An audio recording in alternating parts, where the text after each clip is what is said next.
Saya ingin bertanya ya, soal hadis yang intinya menyebutkan bahwa membunuh cicak atau tokek mendapat pahala, baik sekali pukulan, 2 kali sampai 4 kali. Karena jika memang seperti itu terlihat kejam menurut saya. Masya Allah. Bagaimana Ustaz? Teman-teman sekalian, persoalan sebelum masuk ke cicak dia. Ya, sebelum masuk ke cicak. Ada di hadis Muslim nomor hadis 2238 riwayat Sa'ad bin Abi Waqqas, termasuk nanti di Al-Bukhari nomor hadis 3359 riwayatnya Ummu Syuraik. Sebelum masuk ke persoalan cicak, Anda mesti pahami dulu hikmah Allah ketika menciptakan sesuatu makhluk apapun itu terdiri setidaknya dari 3 hal. 3 hal. Yang pertama, ada ujian kemaslahatan. Di makhluk itu dicipta supaya kita mengambil maslahat kebaikannya aja dari situ. Seperti saat Allah menciptakan lebah misalnya. Allah ciptakan lebah, ya. Ketika diciptakan kan buat supaya kita ngambil madunya kan. Madunya ambil, Masya Allah, antum gak pernah persoalkan lebahnya. Diambil manfaatnya, dari madunya, dari sengatannya untuk obat dan sebagainya. Di hewan ini, ketika diciptakan oleh Allah Subhanahu wa Ta'ala, memang penciptaannya adalah ujian maslahat untuk kita, supaya kita mendapatkan maslahat dari situ. Setiap antum ambil, niat karena Allah, ada pahala di situ. Dan lebah menunaikan tugasnya sesuai dengan izin Allah Subhanahu wa Ta'ala dan perintahnya. Kedua, ada sebagian yang diciptakan oleh Allah Subhanahu wa Ta'ala sebagai ujian yang menghadirkan madarat di situ, supaya kita mengetahui ada keburukan yang harus kita hindari. Ada keburukan yang harus kita hindari. Misal, nyamuk diciptakan oleh Allah Subhanahu wa Ta'ala. Ketika diciptakan oleh Allah, mohon maaf, untuk menunjukkan bahwa ada lingkungan yang kotor di situ, yang tidak bagus, ada penyakit yang harus dihindari. Makanya ketika dia ditunjukkan oleh Allah, dia muncul fitrahnya, dia memang mesti, misal dieksekusi, dibunuh kan. Kenapa dia mesti dibunuh? Karena di lingkungan itu ada yang kotor, plus dia pun membawa kotoran yang mungkin bisa berpindah satu dengan yang lainnya. Di pelayanan kehidupannya, tasbihnya kepada Allah, memang khidmatnya untuk menunjukkan ada tanda yang kotor nih pada diri saya. Ada sesuatu yang buruk di lingkungan Anda. Jadi nyamuk itu ketika datang, dia membawa sesuatu yang baik untuk kehidupan kita. Cuman dilihat dengan persepsi yang kotor. Ini ada ujian madarat maksud kita. Ya. Ini ada yang kotor, yang gak bagus. Kita bunuh nyamuk di situ, menghilangkan kotoran yang ada di dalamnya. Tapi diciptakan oleh Allah untuk menandakan ada sesuatu yang harus kita hindari untuk kebaikan kita. Makanya ketika Allah menciptakan nyamuk ataupun lalat, ya Masya Allah turun ayat di situ. Quran surah kedua Al-Baqarah ayat 26, posisi paling kanan dari tengah sampai dengan ke bawah. Innallaha la yastahi ayyadriba mathalan ma ba'udatan fama fawqaha.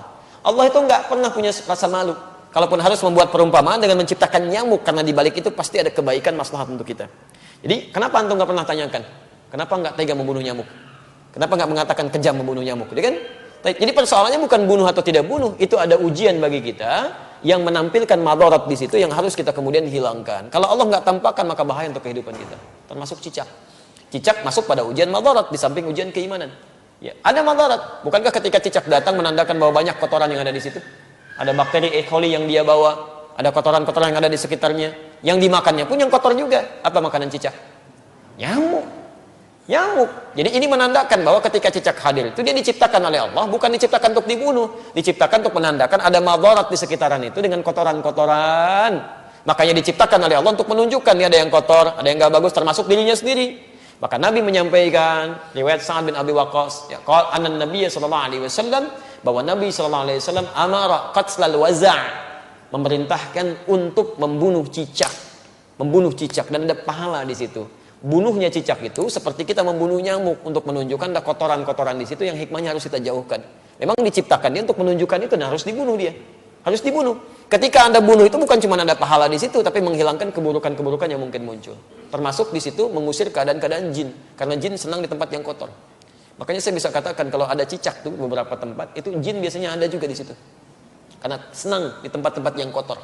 Ya, senang di tempat-tempat yang kotor. Jelas di sini? Wasamma bi fuwaisiqa, dan Nabi menyebutnya dengan hewan fasik kecil.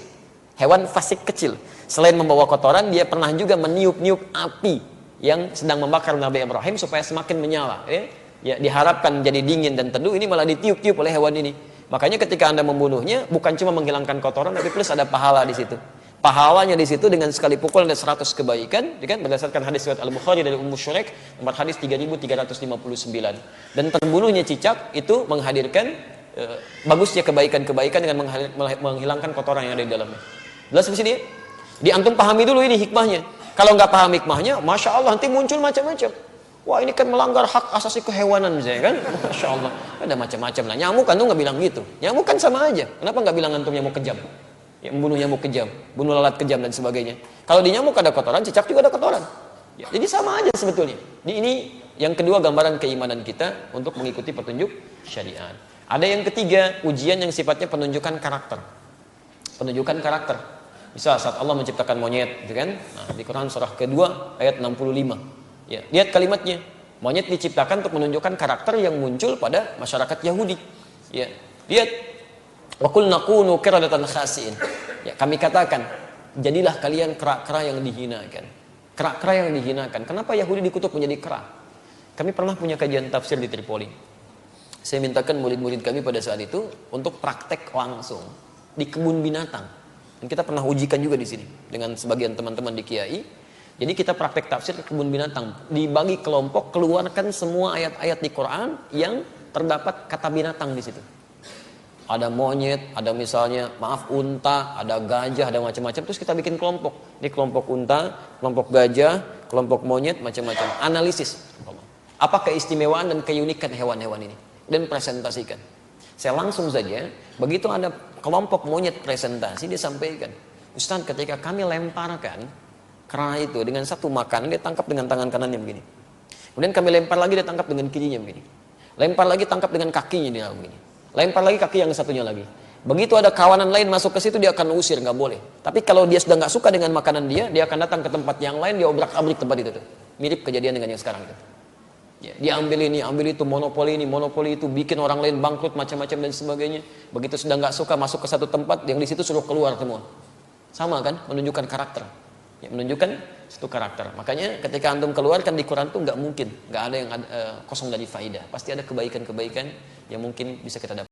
La ilaha illallah Muhammadun Rasulullah.